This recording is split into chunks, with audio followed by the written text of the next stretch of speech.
Assalamualaikum warahmatullahi wabarakatuh. Bismillah, alhamdulillah, wassalatu wassalamu ala rasulillah Sayyidina Muhammad ibn Abdillah, amma ba'd. Pemirsa yang dimuliakan oleh Allah Subhanahu wa ta'ala, Ramadan adalah bulan yang istimewa, disebut juga sebagai Syahrul Quran, bulan diturunkannya Al-Quran. Karena di bulan Ramadan inilah pertama kali Rasulullah Shallallahu Alaihi Wasallam mendapatkan wahyu Al-Quran.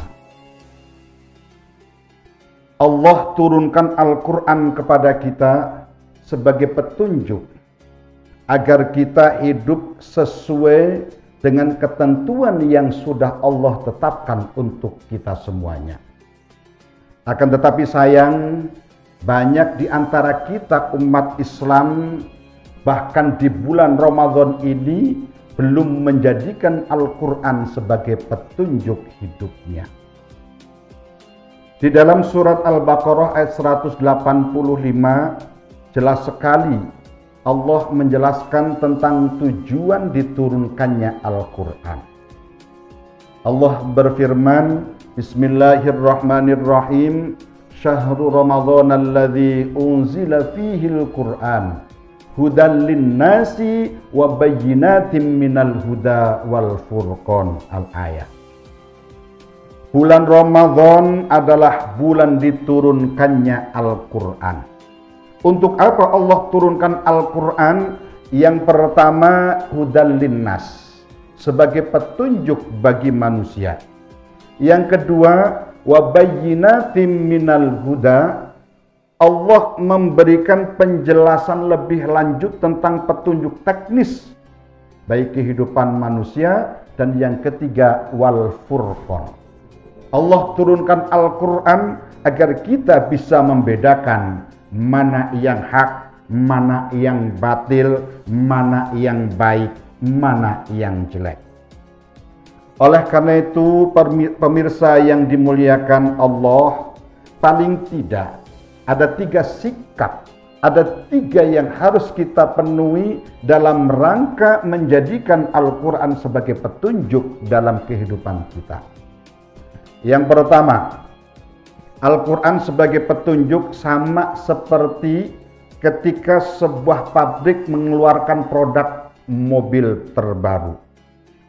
Ketika kita membeli mobil, kita akan mendapatkan buku petunjuk penggunaan mobil tersebut agar kita bisa menggunakannya dengan sebaik-baiknya dan terjamin keselamatannya. Demikian juga Al-Quran. Maka langkah pertama kalau kita ingin tahu tentang bagaimana menggunakan mobil tersebut, kita harus bisa membaca buku petunjuk keluaran pabrik tersebut. Demikian juga Al-Quran. Al-Quran turun dari Allah kepada kita sebagai petunjuk, maka langkah yang pertama kita harus bisa membaca Al-Quran, membaca buku petunjuk hidup tersebut. Membaca dalam konteks ini tidak hanya sekedar membaca untuk mencapai target khatam, tetapi juga dalam Ramadan ini kita tingkatkan agar kita membaca dengan target paham. Karena tidak mungkin kita akan mendapatkan petunjuk Al-Quran kalau kemampuan kita baru sampai tingkatan membaca tapi belum sampai tingkatan paham. Maka Ramadan kali ini, mari target kita jangan hanya berapa kali kita khatam, tetapi berapa banyak ayat Allah yang sudah kita pahami. Yang kedua, ketika buku petunjuk itu telah kita pahami, maka baru akan berguna kalau petunjuk itu kita praktekkan.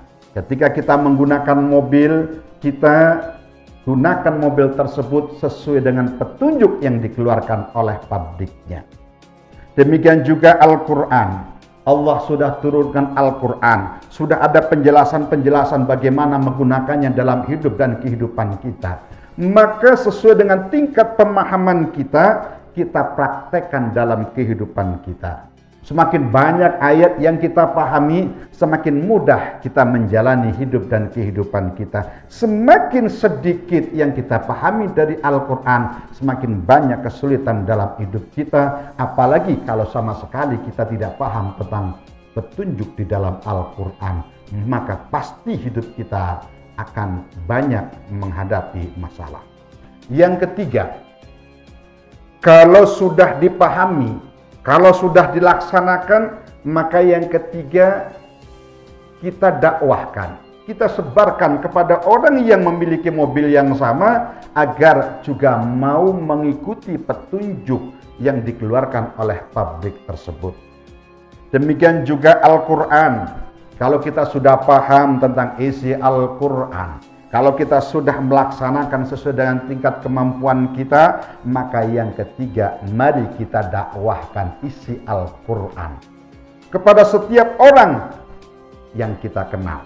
Dimulai dari diri kita, keluarga kita, tetangga kita, sahabat-sahabat kita, maka secara bertahap Al-Quran dapat membumi dalam kehidupan kita. Ketika itu terjadi, maka tujuan Allah menjadikan Al-Quran sebagai petunjuk hidup manusia akan dapat terwujud, dan pada saat itulah kedamaian dalam kehidupan manusia akan terwujud.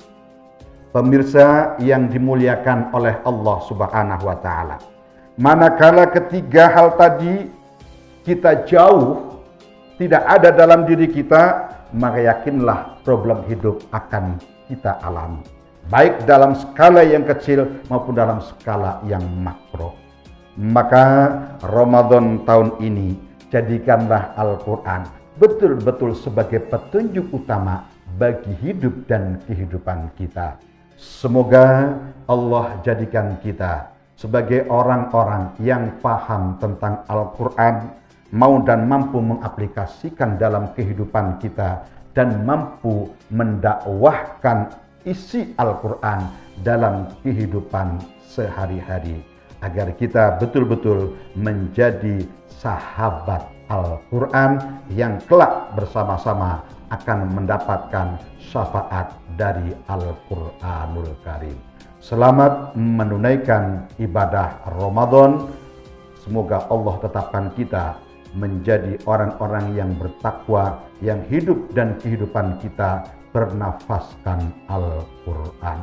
Terima kasih dan mohon maaf. Wallahul muwaffiq ila aqwamit thoriq. Wassalamualaikum warahmatullahi wabarakatuh.